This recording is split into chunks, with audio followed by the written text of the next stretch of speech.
Welcome to the Colonel Cast, the official podcast of the Curry College Athletics Department, a proud partner of your Curry College Colonels.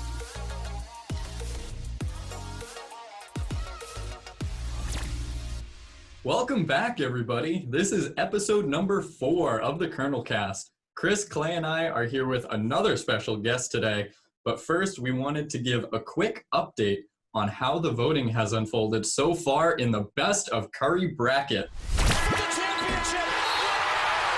Please remember, we're recording this on Tuesday, so by the time this episode releases on Friday, some of these numbers may have changed by quite a bit, but through 4 full days of voting, we have received over 1,000 votes between Facebook, Instagram, and Twitter. You guys are doing an awesome job. Please keep it up.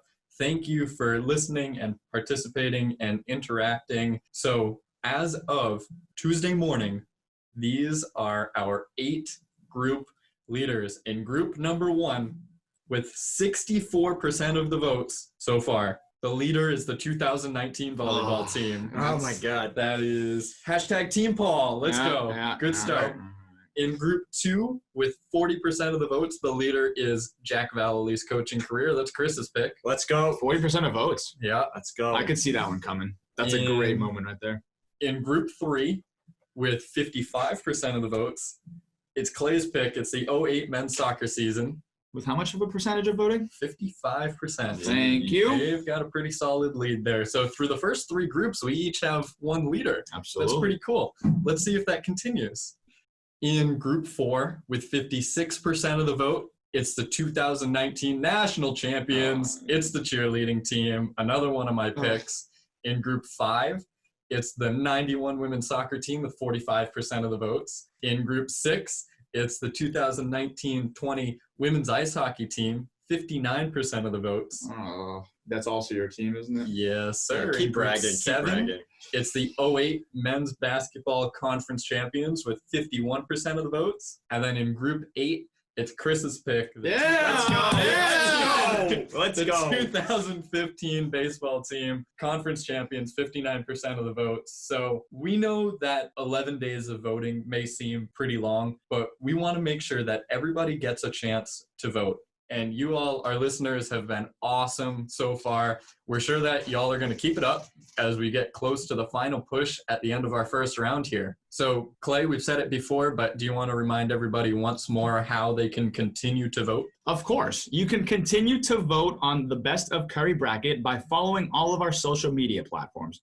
You can check us out on Facebook by typing in Curry College Athletics, and you can check us on Instagram and Twitter by typing in Curry Colonels, the official athletic page for the Curry Colonels. And as always, we are officially putting out episodes weekly on Spotify, Apple Music, Pocket Cast, and Overcast with an official Anchor RSS feed. So definitely check us out on wherever you get your podcasts. Yep, everyone, remember to get your votes in for round 1. You can vote until Monday, September 21st, before we reveal the winners that will be moving on to round 2.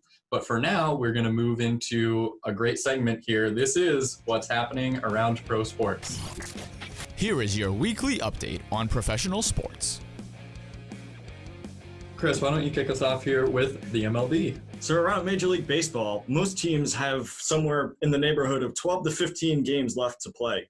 However, that picture gets quite a bit less clear in the National League, where you have teams like the Cardinals who still have 20 games left to play, assuming they're going to get a full 60.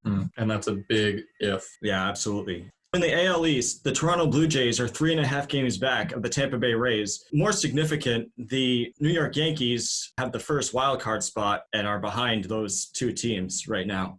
Staying in the AL East, the Boston Red Sox are 9.5 games back, and their elimination number is 4. Yep, by the time this episode releases, unfortunately, they will more than likely be mathematically eliminated from playoff contention, although that's really not too big of a surprise the way this season has gone. Go Sox.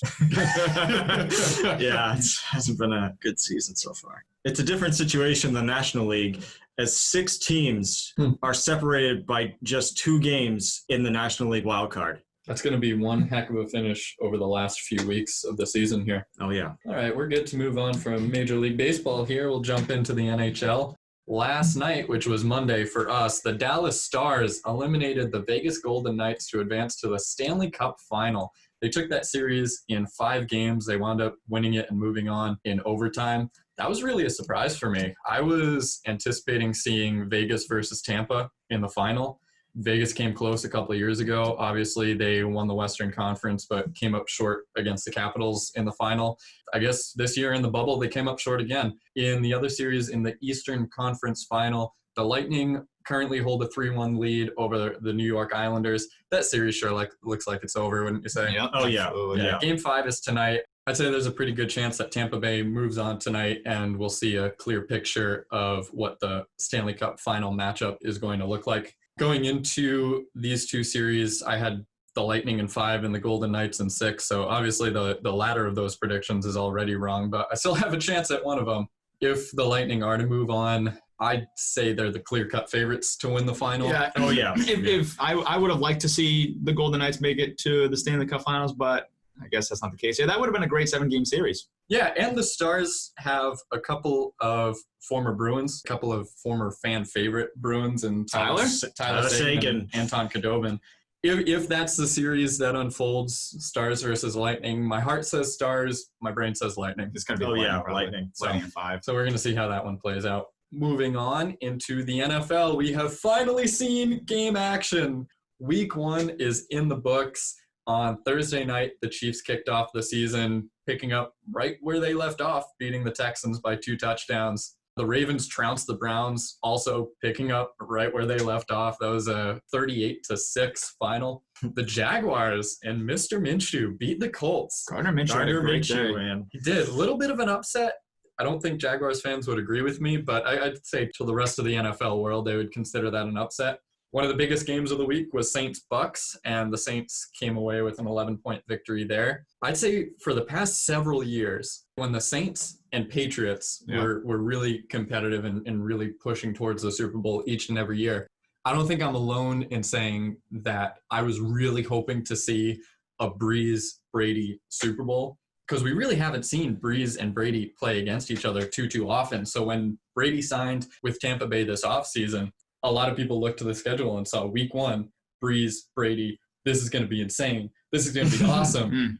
And really, neither of them showed up. Well, you got to think, too, they're both in the same division now. Right. Who's going to win that division now? You have the Carolina Panthers, the Bucks, the Saints, and the Falcons, I believe. Is that right? Yeah. Who's going to win that division now? I still think it's the Saints to lose. Oh, yeah. That's wrong. The Bucks made improvements this offseason, definitely, primarily at quarterback, but you still have a 40-something-year-old quarterback with an average offense. I would say maybe even a subpar offensive line, and that's what he needs. He needs a strong front in front of him to keep him safe, keep him healthy. We'll see if that happens. They didn't do too poorly in week 1, but I really can't see the Bucks turning in an 11, 12, 13 win season. I really just think they're going to be somewhere in the neighborhood of like 9-7 and be fighting for a wild card. Yeah, you also have to think too, when you're saying stuff about them being rusty, they didn't have a training camp and tons of new players, and you put a 43? Yeah, 43. Yeah, you put a 43-year-old quarterback in a brand new system with a ton of new players. I don't know if I expected anything special from them week 1. Yeah, you have to figure that one of the biggest draws that got him to Tampa Bay was quarterback whisperer Bruce Arians. So I really think that that's going to be a fruitful relationship between those 2 guys. But it takes more than one guy to win a football game. It takes more than 2 guys to win a football game. So that's for any team, essentially, not just the Bucks. That's for any team. Certainly, yeah. So you don't pick up one guy over the offseason and expect to gain 6 or 7 or 8 wins from your previous year. Last year. No, I totally agree with you. Absolutely. We're going to touch on a couple other games here. The Cardinals upset the 49ers. That one I think everybody can call an upset. The reigning NFC champions being taken out by the cellar dweller Cardinals. Cellar dweller, they have DeAndre Hopkins now. One of the greatest receivers in the game. He had 14 receptions. Didn't we just talk about one guy not making the team? Well, this is an exception. All right, if you say so. Well, that was certainly a big win for the Cardinals. Divisional win too, right? Absolutely. Yeah, divisional win. That's a huge win for the Cardinals.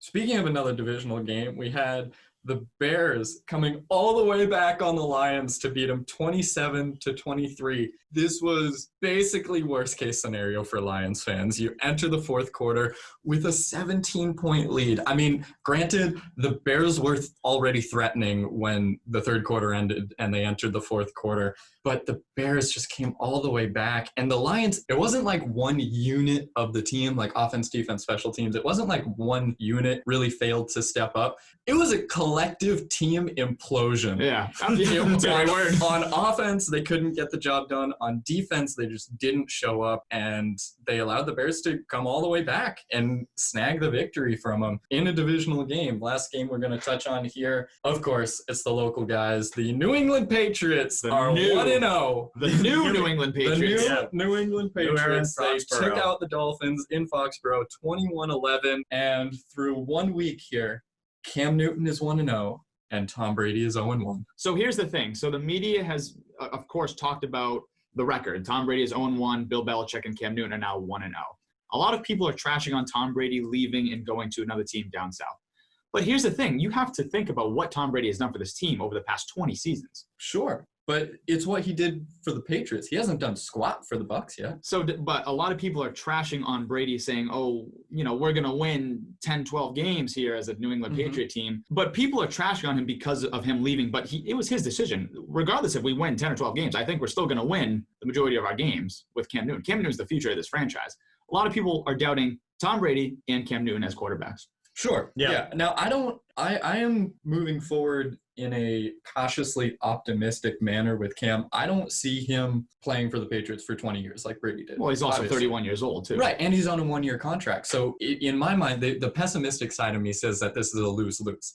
If he doesn't play well, we're going to cut him and he's gone after this season. If he plays well, he's going to sign somewhere else and he's gone after this season. So I've heard from a few different media outlets that he could be the Patriots guy for 3 or 4 or 5 years. And I'd love to see that happen, especially if he's going to continue to step up. I got to say, sitting on my couch, I'm watching the game and I'm like, holy cow, it sure is nice to see a mobile quarterback wearing a Patriots uniform. It's 15 rushes, 15 rushes. And 2 rushing touchdowns, of course. 70 yards, something like that. But this is, a lot of people have said that Brady left. I don't know if this is true or not. I really can't tell where I stand on this opinion. But a lot of people have said that Brady left to try to prove himself without Belichick.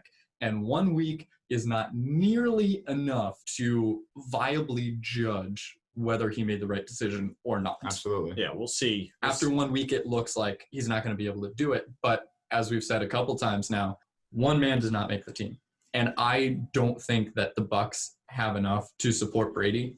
And if they make the playoffs, it's going to be as a wild card. You don't think the Bucs have enough offensive weapons in the slot, in the backfield? You don't think they have enough weapons? Huh? I don't. I think they're overrated. Wow. I really do. I think Mike Evans is overrated. Wow. He had 1 target last week. He's a Pro Bowl receiver. Yeah. But I don't think his style of play is going to mesh with Brady. I think it's going to take them several weeks to get on the same page, if they ever do. Yeah. I think the Fournette signing was really, really good to take some pressure off Brady. Absolutely. To have a strong power running back there. I don't see them having enough. So the last thing I want to say too about the new New England Patriots here is that a lot of people are backfiring at Cam Newton and the rest of the Patriots for beating the Miami Dolphins. The Miami Dolphins have always been not the best team, not only in our division but in the league. Right. And a lot of people are saying, oh, it's just the Dolphins that they beat. But from what I remember a couple of years ago, no disrespect to Tom Brady, one of the greatest quarterbacks of all time, but didn't Tom Brady lose a couple games to the Miami Dolphins last year in that same stadium? Still. Yeah, but also to your point, to support your point here, you play who's on your schedule. You can't see the Dolphins and say they're too weak, I want to play somebody else. You play who's on your schedule. Yeah, you have to. Yeah. You can't avoid divisional opponents. Right. They went out there and did what they were supposed to do. Absolutely. Essentially, especially after having no preseason to work things out. Yeah. I'd say there's a lot of reason for optimism moving forward from there. We're going to wrap up the NFL here. We're going to come back and touch on this in future episodes and see how many of my predictions I got dead wrong. So we're going to move on to the NBA here. Clay, take it away. All right. So last Sunday, every football team was in action. So I feel like a lot of people did not even know that the Nuggets and Clippers were playing on Sunday afternoon to make the Game 7 happen. Is it going to happen? 2 3-1 comebacks in a row. who knows? The Nuggets forcing a Game 7 against the Los Angeles Clippers. Game 7 will be played on Tuesday, September 15th. By the time you guys are listening, you will know if the Nuggets and Jamal Murray and Nikola Jokic made history or not. Regardless if you're a basketball fan or not, it's an amazing and very exciting series to watch because the Nuggets could be making history tonight, and we don't even know it yet, but you guys will on Friday. Along with the rest of the NBA playoffs here in the bubble, the Boston Celtics beat the number 2 seed Toronto Raptors with a series of 4 games to 3. They will face the Miami Heat tonight as well, September 15th. I hope they win in 6 games. The playing style from the Toronto Raptors to the Miami Heat is a completely different playing style. The Miami Heat plays a lot of small ball. They have a lot of great young shooters, and I really hope that we can get around that with a great defensive style like Marcus Smart has and like Daniel Tice has been performing. I hope that we can get around their offensive unit. It's going to be a really good series. These two teams match up well with each other. I agree. I'm hopeful that the Celtics take this in 6, but backing up to their second round series against the Raptors, the Celtics took the first 2 games. And after those 2 games, it was a horrible series. I hate to say it. In my head, at least, I was like, this series is over. I hate agreeing with Stephen A., but after 2 games, I'm like, this series is over. And then the Raptors came back, won Game 3 in, I'd say, historic fashion, but I really don't think it counts as history when you don't pull out the series. But yeah, exactly. Right, absolutely. Regardless. They won Game 3 on the buzzer beater. They won Game 4. And after each of those games, I really wasn't worried. Even when the series was tied 2-2, I'm like, yeah, the Celtics still have this. And then in Game 5, they took it wire to wire, just absolutely blew them out. Yeah, it was great. Game 6 was the first time I was worried. I did not like Game 6 at all. I've never sweated watching a basketball game until that game. It was great. The 2-minute report came out, and a big deal has been made that the NBA Refs Association said that they missed a couple calls at the end of the game there, whatever. But it's about execution. Yeah. Whether you get the calls or not, don't leave the game in the refs' hands. Absolutely. Ever. Don't leave, especially after Game 5. Yeah. You beat them by, 20? Yeah. Don't leave the game in the refs' hands when you're clearly the superior team. So after Game 6, that's when I started to worry. Yeah, that was the first time I thought, maybe the Celtics aren't going to get past this team. I mean, the Raptors are gritty. Well, yeah, they're the defending champs. They're the defending champs, real gritty. But yeah, I have to admit, I didn't watch Game 7. I had the day wrong. I could have sworn Game 7 was on Saturday. You out of all people. On Saturday morning. It's like the 2 best words in sports. Yeah. Game 7. Saturday morning, I woke up, I opened the ESPN app, and I went, oh, the Celtics look at that. The Celtics played. It happened. Very happy to see that they advanced. But yeah, I'll be sure to get my days right. I guess so. For the Eastern Conference Final. I'm surprised that you forgot the day. Me never too. like that. The good thing with that is they're probably alternating days. So yes. Yeah. Yes. You'll be able to keep track of those days. Yeah, no, you will. Yeah. And for the third round, which is the conference finals kicking off tonight, like I said, the number 3 seed Boston Celtics will face off against the 5 seed Miami Heat. A little quick history here. This is the first time in Eastern Conference Finals history in which the number 1 or 2 seed has not appeared in an Eastern Conference Finals, which is pretty cool. So that will be a great series. The number 1 Los Angeles Lakers will face off against either the Clippers or the Nuggets for the Western Conference Finals. I don't know who's going to take that series. It either could be the Nuggets or the Clippers. I'd like to see the Nuggets face the Lakers in a 7-game series in the Western Conference Finals. Yeah, before we wrap up this segment, I was going to say that the last time we discussed a Game 7 on this podcast, we put some picks in, and Clay, you're the only one that got that right. That was the Nuggets-Jazz series. Yeah. Chris and I both took the Jazz. Yeah. So I believe you said you're taking the Nuggets tonight? I am taking the Nuggets again. I have faith in Jamal and Nikola. We'll see. Chris, who you got? I think I would ride with Clay. Thank you. I'm going to go with the Nuggets. Thank you. All right. I'll be the lone wolf this time around. I got to go Kawhi and the Clippers. Woo! And that wraps up what's happening around pro sports. If you're looking for a job on or off campus, you can check out Handshake, the college's newest platform to search for jobs. Handshake is the newest platform where you can connect with employers on or off campus. We're going to get back into a segment here we haven't touched upon since episode 1. Let's check out what's happening around the Commonwealth.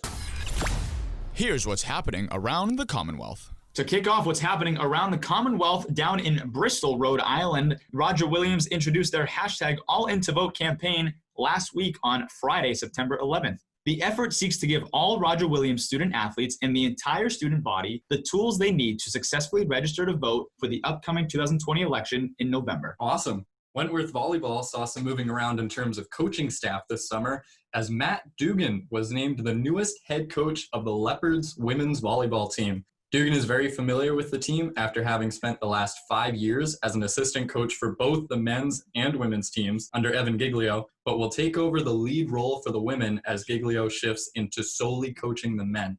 Last month, Noontime Sports announced their Division III All-Decade teams, and Husson University, an associate CCC football member, landed 10 alumni and 1 current student on those teams. 6 of those players play on offense, 4 of them on defense, and 1 special teamer. 5 of those Eagles were from the class of 2019, who went 8-3 on their way to a conference championship for their senior season. Sticking with associate members here, Becker College's president, Dr. Nancy Crimmen, has been named the chair of the New England Collegiate Conference President's Council for the 2020-2021 academic year. Crimmen is the college's first female president, serving in the role since 2017, and has made vast improvements for the school in her short time there. I mean, I would list them here, but it would take about a half hour. What she's done for the school is incredible. If you want to check it out, head to their athletic site. They have a great list there of everything she's accomplished, but the school has seen some vast improvements since 2017, thanks to Dr. Crimmen. Awesome. To wrap up the segment, Nichols has announced the hiring of Chris Popa as their new men's and women's tennis coach. He takes over a men's team that has won 8 straight conference titles and a women's team that has taken the last 4. Popa already has 4 men's tennis Coach of the Year awards under his belt from the CCC from his previous work at Eastern Nazarene, who are now a full member of the NECC and an associate member of the GNAC for tennis. We're going to welcome in a special guest here. He is the community director for Bell, Sweets, Maine, State, Lombard, Mayflower, Brown, Green, Gray, White, Purple, Rainbow. He's a man I know by many names: Jim, Jimmy, JT, that guy with the afro. Welcome to the Colonel Cast, CD Jim Brennan. Thank you very much, Paul, whom I know as PJ, and it's still very difficult for me to not call you PJ on a regular basis. Whatever comes out, I guess. All right, I appreciate you saying the order of my buildings in just as confusing of a manner as it feels. Yeah, I did my best. So, Jim, when we spoke with Vinny a couple of weeks ago, we chatted with him about COVID's effect on the athletic department, and we were able to get his perspective as to how everything went down over the past several months. Could you tell us what this all looked like from your perspective? Yeah, I can. And I think it's really interesting in the Res Life scope as well, not to try to sound like a one-upper or anything like that, but I think it has a particularly large impact on CDs as we live with students, right? And so it's this is my job, but it's also my life. So what are we doing, Curry? This is important. Yeah. So, and I think, just to be honest, it's looked confusing. It's looked difficult.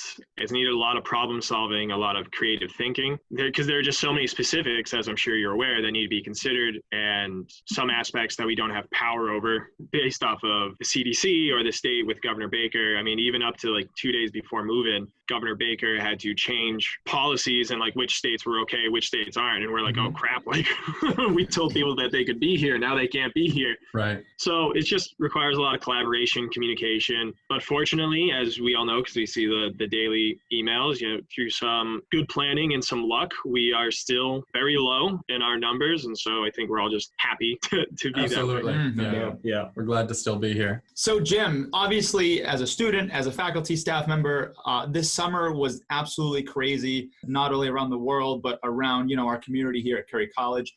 There was a lot of question marks in terms of when we were sent home in early March of this year. The questions were we going to come back? When were we going to come back? Were we even going to come back at all?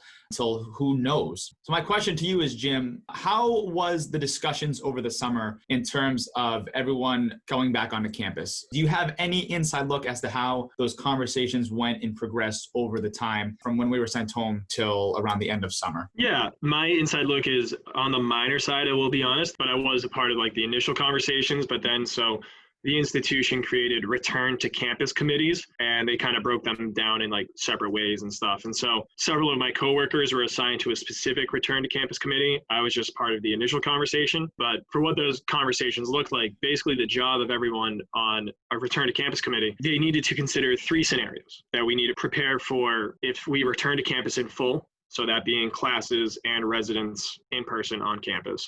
The second scenario is only classes back to campus, no residents. And then the third is what if we are all online? And then obviously considering in each of those scenarios, how do we make this safe and practical? Is it feasible? And if it's not for the fall, are there any expected changes that we can try to forecast going into the spring that would make that different? Which, of course, when you're thinking about next January and it's April, that was a really difficult thing to think about. So, yeah. So, Jim, can you briefly describe how the life in the dorms will differ this year than in years past? What safety precautions are being taken to protect Curry's residential students in the dorms? Yeah, that's a really good question. And unfortunately, the way that the answer translates for students is that living in a residence hall this year is just less fun. I mean, it's not that bad. I appreciate that, Clay. But because I think the 2 big things are one, and this one's like not that big of a deal at all to me, right? And I think it's easy for us all to do. You need a mask at all times, right? And like, unless you're actively brushing your teeth or in the shower in that moment, like a mask is on your face, or if you're in your own room, you don't need to wear a mask. Anywhere else, you need a mask. And the other big change for residents that is more challenging is guest restrictions. So you can only have people in your building who live in that building, right? So if I live in Bell Hall, I can only have people over in Bell Hall. I can't go see my friends in suites or SCRH or anything like that. Which stinks. Like, there's no ifs, ands, ors, or buts about that. Like, you know, especially people say like, oh, well, my boyfriend lives in this building. Like, you're telling me I can't see my boyfriend? Or we're like, yeah, I'm sorry. Or, you know, our RAs who get placed, they don't even have a choice. And now suddenly it's like, gee, I'm the RA in Brown House. Like, there are 15 people who live in Brown House. I know none of them. All my friends are elsewhere. Like, this really stinks. That's the most difficult part, I feel like. Yeah. Like it's happening all around campus for sure. No matter what building you're in, it's happening everywhere. Yeah. And so, you know, now it's just kind of turned into like, all right, well, now I hang out with my friends like in my car because I've seen it all the time. It happens. Yeah. It's happening. Yeah. It's cool. They're doing little movie things. You know, they're sitting there watching television on their laptop, and they're making it work. I've seen it happen. It's a really creative way to hang out with your friends now. Yeah, and of course, like, and with numbers being so low, people are saying like, okay, well, are we going to change any of these policies because we're low? But of course, the administration has to look at it in it's low because we're doing these things point of view. So we want to keep the numbers low. So we're probably not going to do any take-backsies with the policies and stuff. And then additionally, another challenge is now we're starting to roll out. Students have to request, like, if they want their family to come to visit and stuff like that, which is such a mind-boggling thing, right? But it's to keep people safe. And unfortunately, we don't know where your family's been or like where they're coming from and stuff, right? So we just got to take safety over convenience, right? Yeah, as you said, it may be less fun, but it's to be more safe on top of that. And the community's been doing very well doing just that, staying safe. I think we've mentioned it in every episode so far, but it bears repeating that we need to continue to make good decisions, wear our masks, #KeepCurrySafe. I think you briefly made mention to the testing going very well. There have been just a handful of positive cases, and we want to keep it that way so that we can stay on campus. So, Jim, through the first few weeks of this semester, has there been a significant difference in the amount of problems or mischief, I guess, for lack of a better word? I mean, I certainly hope there hasn't been an increase, but has it gone down at all, maybe? Or has it been roughly on par with past years? So I think mischief is a good word. We also really, we enjoy the word shenanigans. There you go. Well, so the answer is both yes and no. In regards to what we normally take care of, I would say the number one calls that we get at Curry for like duty response is mental health, like student in distress type thing, and then probably like alcohol party type thing. So those types of things have gone down a little bit, which we'll see as like quarantine and isolation and social distancing continue if people start to have more mental emotional issues as we continue. But our caseload is still rather high because of COVID policy violations. So like just as an example from last Friday until Monday. We have a reports meeting every Monday for all the IRs that come in, incident reports that come in. We had 53 incident reports from the weekend, right? So in the vast majority of those things are, I saw this person not wearing their mask, or like this person had, people over from another building. We've already talked to them before about it. Here's this IR. So those things are unfortunate. So yeah, yes and no to your question. Unfortunate, but necessary to hold everybody to a very high standard. Yeah. And because, now that I'm thinking about it, right, like I said, the semester is less fun as a resident, but I also think not getting COVID and getting super sick is a lot more fun. That is a lot pretty fun. I'm down. Absolutely. All right, Jim, I think Clay has one of his signature questions here. I do. Do I? You do. Oh, yeah, I do. So I asked this to Vinny, our athletic director, a couple weeks ago. And of course, I have to ask you my signature question. What did you do over the summer? This summer was completely different. We all did a bunch of different things. What were some things that you did to kind of keep your mind off of things and to kind of, we did a bunch of new hobbies and we learned a bunch of new things. What did you do over the summer that you found interesting? I tried to do a bit more walking and stuff. I can definitely increase my physical activity in my life. So I tried to, do walks around campus or get off down on the highway there. There's the, holy cow, the reserve. I can't even think of the name of the Blue Hills? Oh, Blue Hills. Yeah, Blue Hills. Yes, thank you. I'm on Google right now trying to look at what you're talking about. I've been living here for a year and 2 months. Like I know what's Yeah. I'm an expert now. Yeah, super expert. But yeah, so I just tried to increase like some physical activity, but then also I just play some instruments and stuff like that. So I was trying to keep myself entertained that way. Work for us was still very active. We had a delayed and extended housing selection process that we had to figure out how to do online for the first time ever for Curry. We, instead of just doing move outs over a week like we normally would at the end of the semester or the end of the year, we did move outs for 5 months.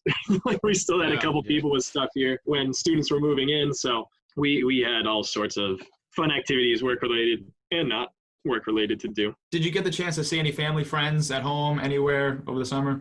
Yeah, that's a good question. Sorry. I'm originally from about an hour west of Curry. So, yeah. And I'm sorry, Jim, what town is that? That's Leicester, Massachusetts. That is interesting, actually. Why? Did you know that I am also from Leicester? No. Yes. Wait, what part of Leicester are you from? Right next to the high school, in the center of town. Yeah, I went to Leicester High School. I'm assuming you did too. Yeah, class of 2012. With my cousin. With your cousin? Yes. Oh yeah, Carolyn. World after all. Yeah. Carolyn. Yep. So that's how you guys know each other. We graduated. Yeah. Oh yeah. Oh, we grew up together. Oh, so true. We've known each other for quite a bit. I graduated Leicester High School 2017, so because I'm a senior. Oh. Now. Yeah. Yeah, Leicester is this small town of 12,000 people that has 3 zip codes for no apparent reason. No reason at all. Yeah, so anyway, so yeah. I'm sorry, what was the original? Oh, did I see family and friends? Yeah. Yes, so I would go home about every other weekend or so. All my family still lives in one house, so it's great seeing them. I have a niece and a nephew, so I love seeing them. Did a couple of responsible visits to my grandparents. I'm lucky enough to have 2 of my grandparents left, so kind of did you stand on that side of the driveway, I'll stand on this side of the driveway type thing. Yeah, because they're in their 80s, so need to make sure they're safe. Absolutely. Yeah, absolutely. Yeah. All right, Jim, we're going to jump into one of our favorite segments here. This is Welcome Home, Colonels.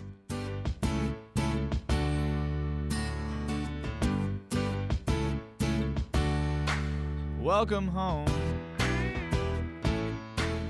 Well, we have a big shout out and welcome home to Lexi LaPearl. Lexi is coming to us from Ledyard, Connecticut, and is ready to show up the competition on the soccer pitch. All right. Welcome, Lexi. Welcome, Lexi. So, Jim, if you listened to last week's episode, we discussed the best of Curry bracket.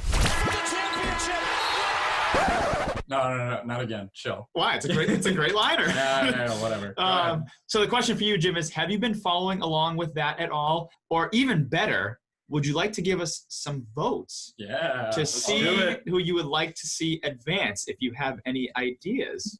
Yeah, so I did give the episodes a listen, and I think Paul definitely has the advantage with his numerous championship teams that he has acquired. You're boosting his ego already. It's We've been so bragging high. all day. It's not like Oh. hashtag Team Paul is leading 5 of the 8 groups at this point or anything. I mean, hey, Paul's got a national championship cheerleading team from 2019. He has last year's volleyball team, which was absolute fire, right? So this man's got it. Wait till you see. You ever heard of an upset? That's what I'm doing. yeah. Underdog story. Come back, kids. Good luck. Absolutely. Good luck. Yeah. I'd love And to Chris see would it. come back, It'd be a kids. great story for the grandkids. All right, Jim. So I have a very pressing question for you. How's is your unscripted. family been? I haven't seen you guys in forever. I've missed you guys. Yeah, family's well. Everyone's back to work except Jessica. So one of my sisters, my oldest sister, does theater. Mhm. And so unfortunately for her, she had all these shows lined up. And then COVID restrictions came to town. And so Jessica's been out of work for a while, which is unfortunate. But fortunately, my parents are kind enough people to welcome my sisters back with open arms to the house where we grew up, because all my sisters were laid off. The other 2 work in restaurants. So no one had a job except for my dad for a hot second. And my mom, for the most part, was still in work. She works for a church. So yeah, but everyone's doing well. Nephew, niece, they're adorable. Yeah, I was going to And, say, how's Johnny? Big Johnny and Little Johnny.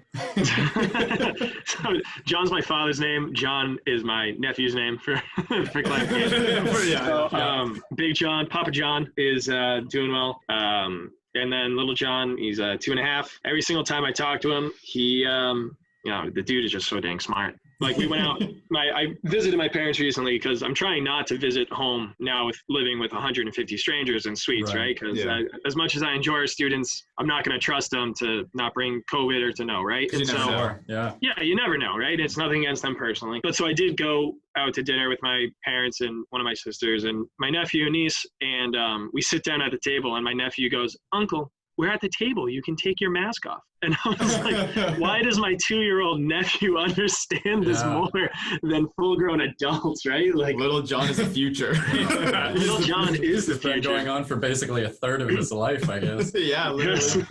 Yes. Okay, Jim, so before we let you go, there is one more line left on our Google Doc. Chris, why don't you read what that line says? It says, Paul has a surprise. Right. So now I've been putting together these docs for every episode so that Clay, Chris, and I all know what's coming. But guys, can you 2 confirm that this is the first time I've done anything like this? Oh, yeah. Yeah. You usually tell me whatever you're Exactly, doing. right, So. yeah. You don't tell me anything, so. Yeah, so y'all know this is going to be pretty big, right? Oh, yeah. This is pretty big. So, Chris. Yeah. You think you know what the surprise is, but I'll admit, I pulled a fast one, and it's actually something else. Oh, God. And I'm horrified right now. as much as I love building the suspense and seeing the Can you just play it? confusion on all of your faces, I might as well get on with it and say, Sammy's pregnant. What? Yeah! What? Yeah! Nice. Congratulations, my friend. Thank you. Congrats. Are you serious? I'm serious. Yeah. Now I feel bad. I saw it. I just saw it the other day.